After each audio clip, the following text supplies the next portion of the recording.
யோகாம்பால் சாம்பார் பொடி, இட்லி தோசை மிளகா பொடி, பருப்பு பொடி, பூண்டு போட்ட பருப்பு பொடி, இது எல்லாமே இப்போ தயாராக இருக்குது. உங்களுக்கு எல்லாருக்கும் இதோடைய கான்டாக்ட் டீட்டெயில்ஸ் டிஸ்கிரிப்ஷன் பாக்ஸ்லேயும் கீழேயும் கொடுத்துருக்கோம். வாட்ஸ்அப் நம்பர் அது வழியாக நீங்கள் உங்களுக்கு என்ன தேவையோ அதை தொடர்பு கொண்டு நீங்கள் பதிவு பண்ணிடலாம். அதை அனுப்பி வைக்கிறதுக்கு நாங்கள் கடமைப்பட்டிருக்கோம். வணக்கம், நான் உங்கள் அபிமான யோகாம்பால் சுந்தர். இன்றைக்கி மாலைப்பக்ஷ சமையலில் என்ன பார்க்க போகிறோம் அப்படின்னு சொல்லி கேட்டேன்னா, கருவேப்பிலை குழம்பு அது பண்ண போகிறோம். ரொம்ப ஹெல்த்தியான ஒரு விஷயம். கருவேப்பிலை ஏதான ஒரு விதத்தில் நம்ம வாரம் ஒரு தடவை சேர்த்துக்கிறது ரொம்ப நல்லது. அதுக்கப்புறமா பூஷ்ணிக்காய் மோர் கூட்டு எல்லாருக்கும் தெரிஞ்சது தான். அதுக்கப்புறமா என்ன போகிற ரசம், ரொம்ப ஹெல்த்தியான ரசம், கண்டந்திப்ளி ரசம். எல்லோரும் பார்த்துருப்பேன். எண்ணற்ற வயசில் இருக்கிறவாளாக கண்டிப்பாக பண்ணியிருப்பேன். இந்த கண்டந்திப்ளி ரசம் ரொம்ப ஹெல்த்தியான ரசம், மருந்து ரசம்னே பேர். இதுக்கு தக்காளிலாம் போட வேண்டாம். அதை வச்சு அப்படியே எப்படி ரசம் பண்ணுறதுன்றது காமிக்கிறேன். ஸோ இதை தவிர நம்ம இன்றைக்கான பலகாரம் மோர்கூழு, பழைய நாளில் பண்ணிட்டு இருந்திருக்கிற மோர்கூழு. இதெல்லாம் ஸ்டெப் பை ஸ்டெப் எப்படி பண்ணுறதுன்னு பார்க்கலாம்.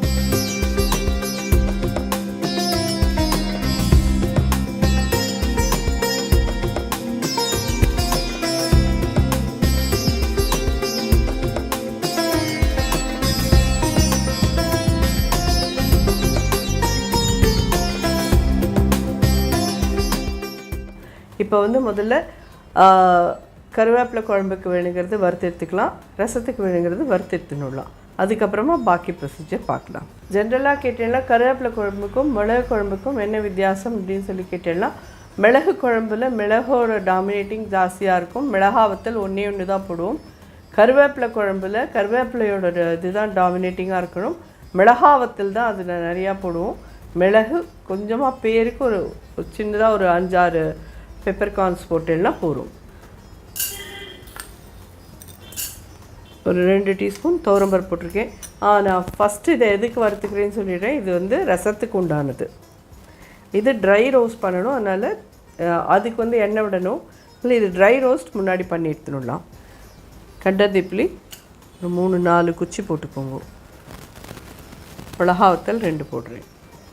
மிளகு ஒரு 1/4 டீஸ்பூன். பெருங்காயத்தையும் இதிலே போட்டு வறுத்து எடுத்துடலாம். நம்ம வைக்க போகிற ரசத்துக்கு இந்த அளவு போகிறோம்.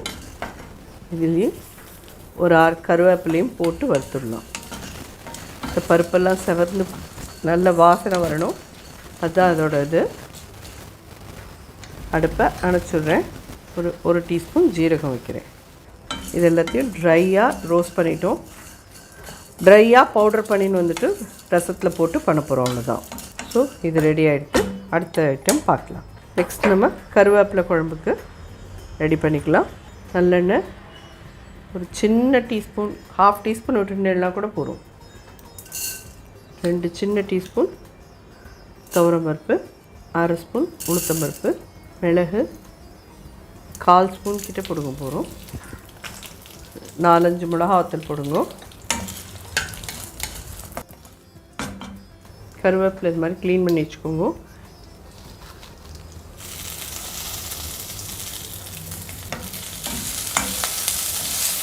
இன்னும் ஒரு 2 ஹேண்ட்ஃபுல் போடலாம். எல்லாம் ஒன்றா சேர்த்து நம்ம வறுத்துடலாம். பெருங்காயமும் இதில் போடுறேன். நிறைய பேரோட கன்ஃபியூஷனே இதுதான். கருவேப்பிலை குழம்புக்கும் மிளகு குழம்புக்கும் என்ன வித்தியாசன்றதே இது பண்ணிக்க மாட்டா. மிளகு குழம்புல நீங்கள் ஒரே ஒரு மிளகாத்தல் வச்சேன்னா போகிறோம். நல்லா ஒரு 2 டேபிள் ஸ்பூன் கிட்ட மிளகு வச்சு பண்ணினேன்னா தான் அது நல்லா ஒரு மிளகு காரமாக நல்லாயிருக்கும். கருவேப்பிலை குழம்புல 4 மிளகாத்தல் கிட்ட வச்சுருங்கோ. ஜஸ்ட் ஒரு 1/4 டீஸ்பூன் கிட்ட வச்சேன்னா போகிறோம் மிளகு. இதில் மிளகா காரம் தான் இருக்கணும் நிறையா.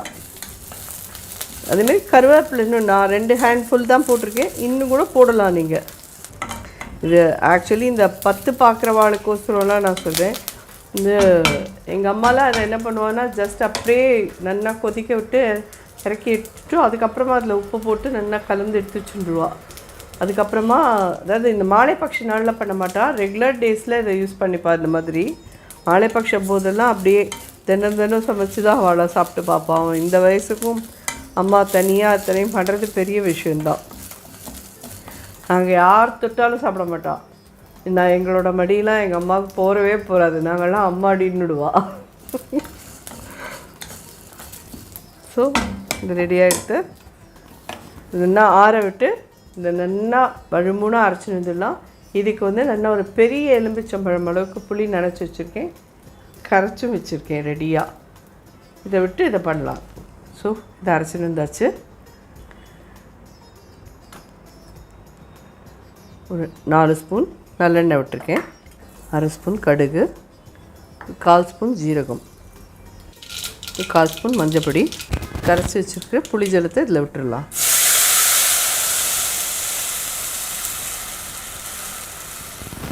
அரைச்ச இந்த விழுதியும் இதில் விட்டுடலாம்.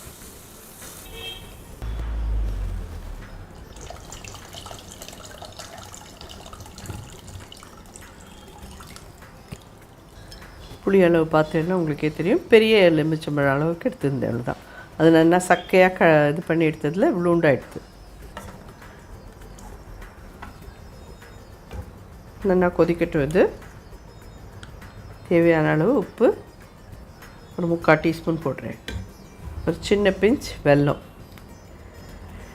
எல்லாமே சேர்ந்து ஒரு 10-15 நிமிஷம் கொதிச்சதுன்னா இந்த குழம்பு ரெடி. நல்லா கொதிக்கட்டும், திக்காகட்டும், நம்ம பார்க்கலாம். ஸோ கருவேப்பிலை குழம்பு பார்த்தீங்கன்னா நல்லா திக்காக எடுத்து கொதித்து நம்ம இவ்வளோ தூரத்துக்கு விட்டுருந்தோம். அப்படியே இது 1/4 பாகமாக கரைஞ்சிட்டு பாருங்க. நல்லா திக்காக எப்படி இருக்குது பாருங்கள் கன்சிஸ்டன்சி. சாதத்தில் போட்டு சாப்பிட்றதுக்கு ரொம்ப ரொம்ப நல்லாயிருக்கும். நிச்சயமாக ட்ரை பண்ணுவோம். கருவேப்பிலை ஏதான ஒரு விதத்தை நமக்கு சேரணும்.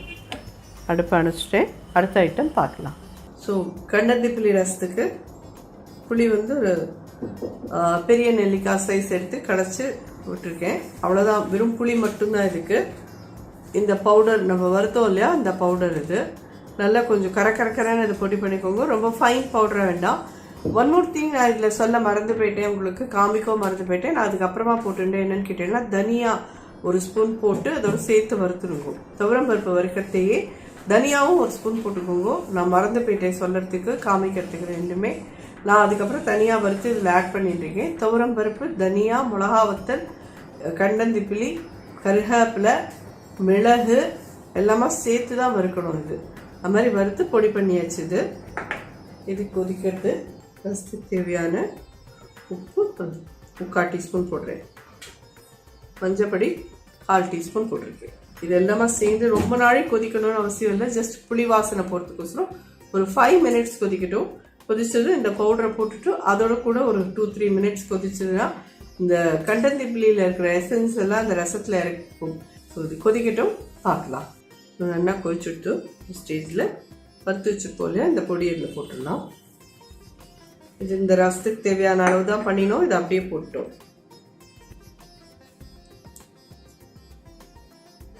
பொடியோடு சேர்ந்து ஒரு 2 மினிட்ஸ் கொதிக்கட்டும்.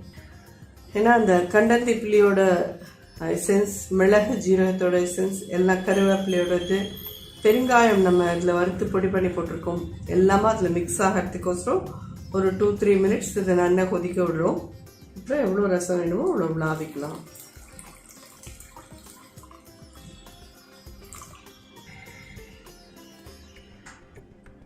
அதாவது பழைய நாள்லலாம் இது இந்த கண்டந்தி புளி ரசம், வேப்பம்பூ ரசம் இதெல்லாம் வாரம் ஒரு தடவை இருக்கும். இப்போல்லாம் இதெல்லாம் எங்கள் காலத்தில் பண்ணுறச்செல்லாம் எனக்கு கோவமாக ஒரு இதெல்லாம் ஒரு ரசம் நீங்களாம் பண்ணுறேன், இதெல்லாம் எப்படி சாப்பிட்றது, எனக்கு பருப்பு ரசம் தவிர வேறு எதுவுமே வேண்டான்னு.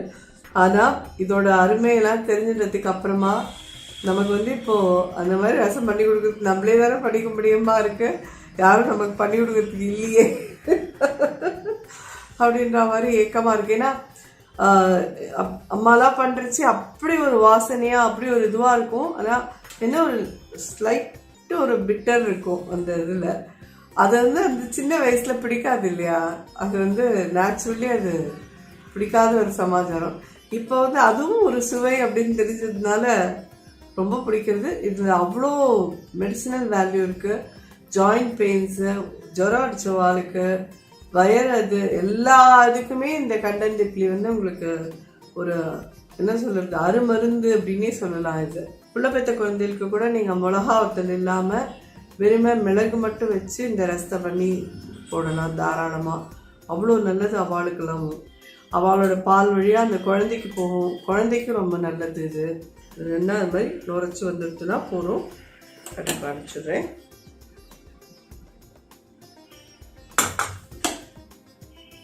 ஒரு 1/4 ஸ்பூன் கடுகு போட்டிருக்கேன். நம்மளோட இதுலேயுமே நிறைய விதமான ரசம் நம்ம பண்ணி போட்டிருக்கோம் வீடியோவில். சதக்குப்பை ரசம்னு இருக்குது, அது பிசிஓடிக்கெல்லாம் ஹெல்ப்ஃபுல்லாக இருக்கிற ரசம். கண்டந்திப்பிலி இருக்குது, வேப்பம்பூ இருக்குது.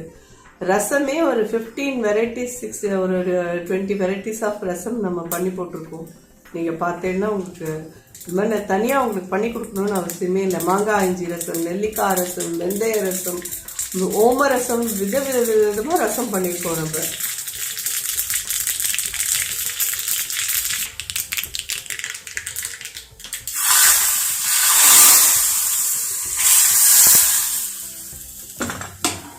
ஜோரான கண்டந்திப்பிலி ரசம் ரெடி ஆயிடுச்சு. கண்டந்திப்பிலியோட அரிசி திப்பிலி போட்டு பண்ணுறேன்னாலும் உங்கள் சௌகரியம், ரெண்டையும் சேர்த்து பண்ணுறதுனாலும் பண்ணலாம். ஸோ இந்த ரசம் ரெடி. அடுத்த ஐட்டம் பார்க்கலாம். ஸோ பூஷ்ணிக்காய் மோர் போட்டு பூஷ்ணிக்காய் போட்டிருக்கேன், கடலைப்பருப்பு போட்டிருக்கேன். ரெண்டுமா சேர்ந்து நல்லா வேகட்டும். கொஞ்சம் கொதிக்க ஆரம்பிக்கிட்டு அதுக்கப்புறம் உப்பு போடலாம். இதுக்கு தேங்காய்,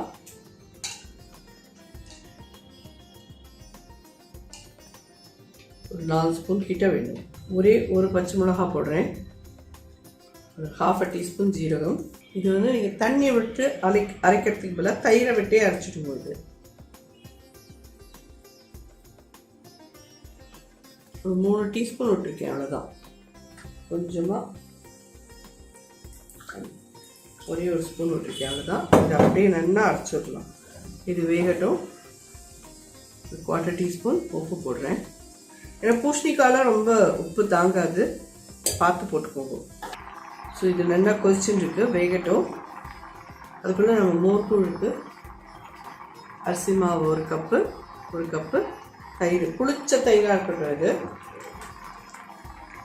1 கப் தயிர்னா 3 கப் தண்ணி விட்டு அதை நல்லா திருப்பிடணும். நல்லா புளிச்ச தயிராக இருந்தால் தான் மோர்கூழ் நல்லா இருக்கும்.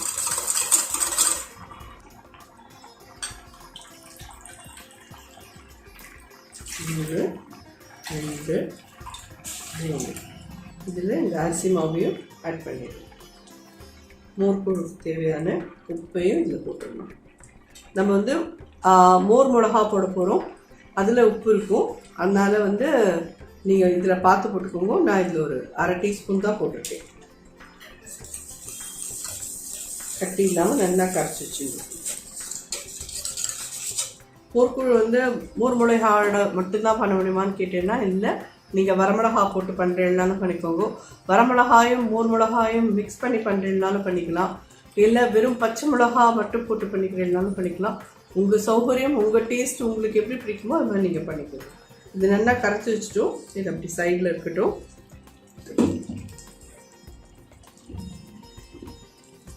இதுவும் வெந்துட்டு அரைச்சதை இதில் போட்டுக்கலாம்.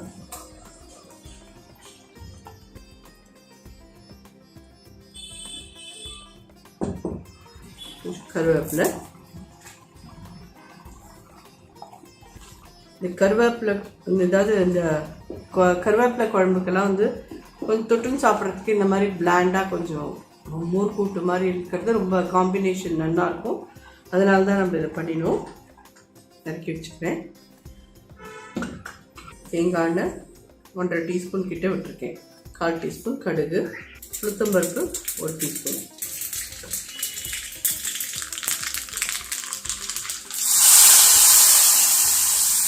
ஜோரான மோர் போட்டு ரெடி ஆகிடுது.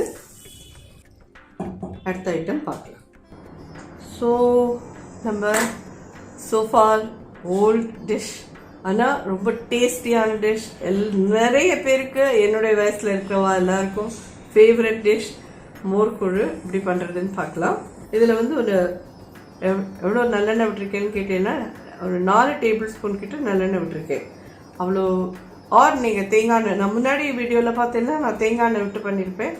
நீங்கள் எப்படி வேணாலும் பண்ணிக்கலாம், எப்படி பண்ணாலும் நல்லா இருக்கும். இது தேங்காய் எண்ணெய் விட்டு பண்ணலாம் ஆர் நல்லெண்ணெய் விட்டு பண்ணலாம், எப்படி பண்ணிடலாம்னு நல்லாயிருக்கும். 1 டீஸ்பூன் கடுகு போடுறேன், 2 ஸ்பூன் உளுத்தம்பருப்பு போடுறேன். கடுகு வெடிச்சுருக்கு, சின்னதாக்கிக்கோங்க அடுப்பை. 4 மிளகா அது மாதிரி கடையில் கிடைக்கும், இல்லை ஆற்றுல பண்ணவானுக்கு தெரியும் எப்படி பண்ணணும்னு. ஒரு 3 மோர் மிளகா போட்டிருக்கேன், 2 வரமிளகா போடுறேன். பெருங்காயப்பொடி 1/2 டீஸ்பூன் போட்டிருக்கேன். கருவேப்பிலை, இந்த கரைச்சி வச்சுக்கிற இந்த மோர்கூழோடது இதில் விட்டுடலாம்.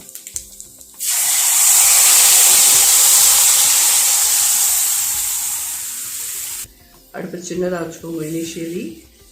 எப்படி மெதுவாக மீடியம் ஹைக்கு கொண்டாங்கோ. பட் சொன்னாலும் சொல்லலைனாலும் இதெல்லாம் என்னுடைய ஃபேவரட் டிஷ். பிகாஸ் இதெல்லாம் என்னோடய சைல்ட்ஹுட்டோட ஞாபகத்தை கொண்டு வரக்கூடியது. அப்போல்லாம் அடிக்கடி இதெல்லாம் தான் பண்ணுவோம் ஆற்றுல டிஃபன் அப்படின்னா. கைவிடாமல் கிளறிங்கோ, ஏன்னா அடியில் பிடிச்சி கொடுத்துனா அப்புறம் நல்லா இருக்காது. இந்த ஸ்டேஜில் இதில் இன்னும் ஒரு டேபிள் ஸ்பூன் நல்லெண்ணெய் விடுறேன். இது தேங்காய் எண்ணெயில் பண்ணினாலும் நல்லாயிருக்கும். இதே மாதிரி தான், இன்னும் வாசனையாக ஜம்முன்னு இருக்கும். அதுவும் எல்லா எண்ணெயும் எங்கே விட்டேன்னு கேட்டுன்னு எல்லாம் இழுத்து கொடுத்துருக்குல்ல. ப்ளஸ் இந்த மாதிரி நல்லா ஒட்டாமல் சுருண்டு வந்துடும் உங்களுக்கு. நான் இதுக்கு 1 கப்புக்கு 3 கப் விட்டேன் அப்படின்னு சொல்லி கேட்டேன்னா இந்த பச்சரிசி மாவுனா நல்லா வெந்தாதான் நமக்கு வயிற்றுக்கு நல்லது. வேகலைன்னா அது நல்லா இருக்காது. அதனால கொஞ்சம் ஒரு 5-10 நிமிஷம் எக்ஸ்ட்ரா ஆனாலும் பரவாயில்ல, நல்லா அது கொதித்து கெட்டியாகிற வரைக்கும் நம்ம கிளறலாம். அதில் பச்சரிசி மாவு நல்லா வெந்துடும். ஸோ இது பார்த்தீங்கன்னா நல்லா ஒரு 20-25 நிமிஷத்துக்கிட்ட இது ஆயிருக்கு கலர்றதுக்கு. அதனால் பரவாயில்ல, இன்னும் ஒரு 10 நிமிஷம் வேணாலும் நீங்கள் கூட கலரலாம். ஆனால் வேகாமல் இருந்ததுன்னா மாவு வயிற்றுக்கு நல்லதில்லை. இந்த மாதிரி ஒட்டாமல் வந்துடனோடு தான். ஸோ இது ரெடி ஆகிடுது. ஆர்னி இது ஒரு தட்டில் கொட்டி வச்சுக்கோங்க, உங்களுக்கு வில்லையாக வேணும்னா. அப்படி இல்லை நீங்கள் அப்படியே சாப்பிட்றீங்கனாலும் அப்படியே இது எடுத்து போட்டு ஸ்பூனால் எடுத்து சாப்பிட்லாம். இது ஆறுனா தான் நல்லாயிருக்கும். சுட சுட இது சாப்பிட முடியாது. ஒரு சுடு சாப்பிட்டேன்னா உங்களுக்கு வாயில் போய் ஒட்டின்ட்டு கஷ்டமாக இருக்கும். இது ஆறி நம்ம இதை எடுத்துக்கிறது உங்களுக்கு டிஸ்பிளேயில் நீங்கள் பார்க்க முடியும். ஸோ இது ரெடி ஆகிடுது. நல்லா இதுக்கு டோட்டலாக 5-6 டேபிள் ஸ்பூன் கிட்ட நல்லெண்ணெய் வாங்கியிருக்கு. நீங்கள் அதுக்கு தகுந்த மாதிரி பார்த்து பண்ணிக்கோங்க. இதெல்லாம் கொஞ்சம் எண்ணெய் வாங்கும், அப்போ தான் அது நல்லா இருக்கும். ஸோ இது ஆறுனப்புறம் இதை பார்க்கலாம்.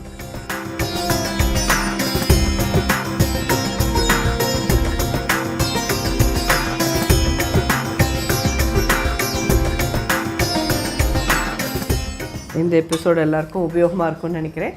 கண்டிப்பாக ட்ரை பண்ணி பார்த்துட்டு எப்படி இருந்தது எனக்கு ஃபீட்பேக் சொல்லுங்க. நன்றி, வணக்கம்.